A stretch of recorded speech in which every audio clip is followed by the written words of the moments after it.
first. When you think of sun and sand, holidays in the Caribbean are usually what spring to mind. But have you ever thought about solar panels instead? The main ingredient that makes them work is silicon or sand, which comes from rocks found in a quarry like this. It's out of the quarry and into the fire. The first stage is to get the silicon out of the rocks, and that's done in this enormous furnace. Temperatures reach well over 2000 degrees Celsius. This is unbelievably hot and also quite dangerous. To keep their eyebrows safe, the men work the ore using long poles. Silicon is used to make everything from window glass to the processors in your home computer, and without it, a solar panel just wouldn't work. Huge barrels are used to carry it around the factory. Nothing else could withstand the immense heat involved.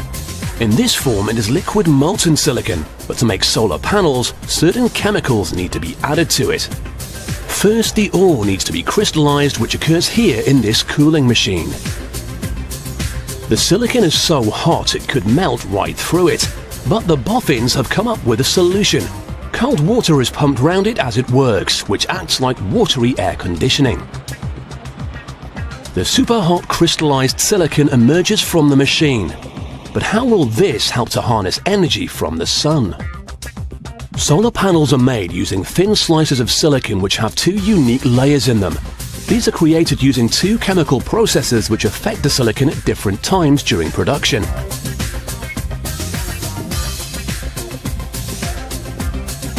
Time for stage 1. This is where the first chemical is added.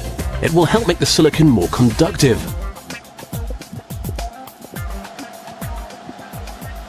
To get the two combined properly, the tank is sealed into a large furnace and left for 2 days. It's like cooking a big stew, and the chef keeps a close eye on his recipe. When the buzzer rings, the cooking is complete. The furnace is opened and the silicon block emerges. This block would be far too big to put on your roof, which is where solar panels usually go. The average roof wouldn't support it, so now it needs to be cut down to size. Cutting solid crystal isn't like cutting butter. It can be very dangerous, so a protective shield is raised to keep workers safe. Diamond-tipped blades then slice through it, cutting individual panel-sized columns ready for the next stage. The columns are now the right size, but they are still far too thick to convert the sun's energy into electricity, so they need to be cut down even further by this machine. It has hundreds of spinning wires which slice their way slowly through each column. What they leave behind is wafer-thin sheets of silicon crystal, perfect for solar panels.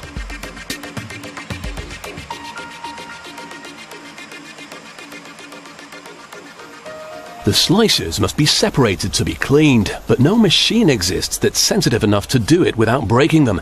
It must be done by hand because the panels are barely fingernail width and incredibly fragile.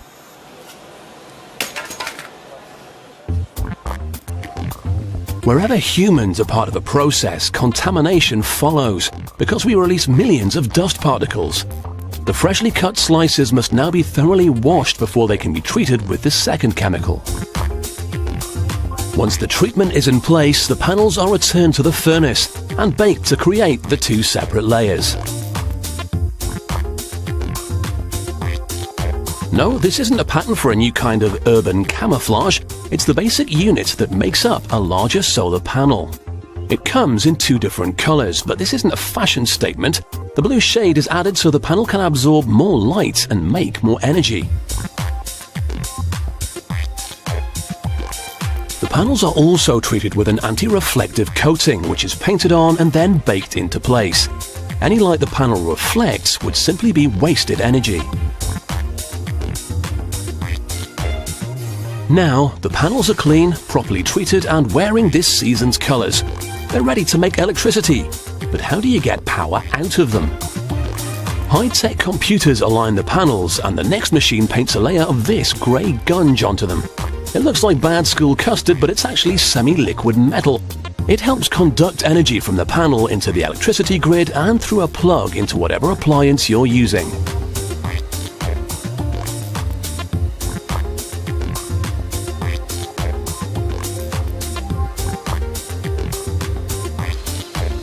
We can now assemble a full-sized solar panel.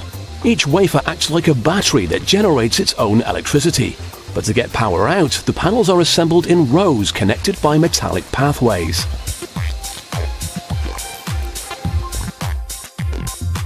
With neat rows all hooked up, the machine can put all the pieces together. It's like making a gigantic chip butty, only the chips are made of silicon. A large slice of glass makes the base, followed by layers of adhesive paper, the silicon panels, and more adhesive to hold it in place. The final layer is the frame to hold it all together. Even though English weather isn't always sunny, solar panels can work in our cloudy conditions. They just need to be cleaned, installed, and plugged in. So as Britain's summers get sunnier, solar panels will work to help us cut down our harmful carbon emissions.